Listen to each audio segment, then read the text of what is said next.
Good morning and buenos dias. I am Abu Sha'b, and welcome back to another lesson in Puerto Rican expressions. This lesson isn't so much about Puerto Rican expressions as it is about the difference between Puerto Rican Spanish and Mexican Spanish.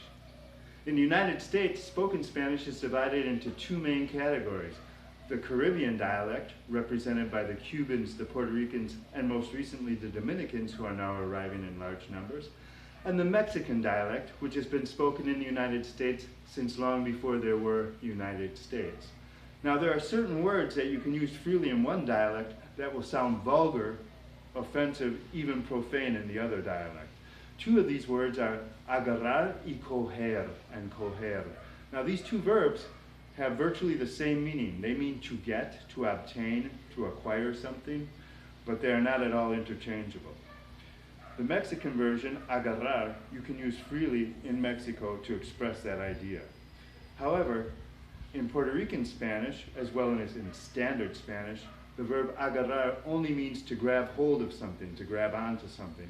And the other use of that verb sounds slightly vulgar, offensive to the ear. Now, by the same token, the verb coger, which is one of the most widely used verbs in Puerto Rican Spanish and Caribbean Spanish in general, and we use it for many, many things to express many ideas. However, in Mexico and several other Latin countries, this verb is vulgar. This verb is only used to refer to having sex, to have intercourse specifically. So, my sample sentence in Puerto Rican Spanish is, "En Puerto Rico se coge mucho sol." This translates to, in Puerto Rico, you get a lot of sun.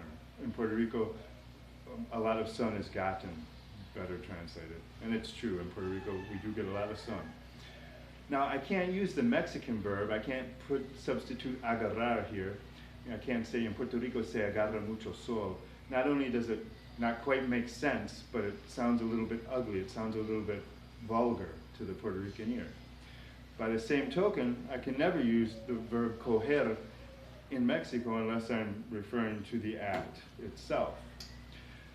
My sample sentence in Mexican Spanish is, "Lo agarraron en Tijuana." And that means they got him in Tijuana. Now, there's a third verb, which is a neutral verb.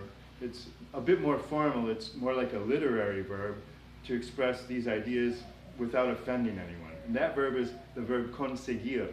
You can substitute conseguir in both the Puerto Rican phrase and the Mexican phrase without changing the meaning too much. En Puerto Rico se consigue mucho sol. In Puerto Rico, you get a lot of sun. Lo consiguieron en Tijuana. They got him in Tijuana, although a little bit less forceful. It's just a nuance of the meaning. Now, there's another word I want to mention briefly that's widely used in Mexico, and I've even heard it on like National Geographic documentaries talking about insects, and that word is bicho. It's acceptable to use this word in Mexican Spanish. However, in Puerto Rican Spanish, this word is completely vulgar, even profane. It only refers to the male organ, and it's even more offensive than the American English word cock that we use to express this idea. So if you come to Puerto Rico and you see an insect, and you're thinking about that National Geographic documentary, correct yourself and say insecto instead of that B word. Okay? Hope this helps. Thank you very much. Have a good day.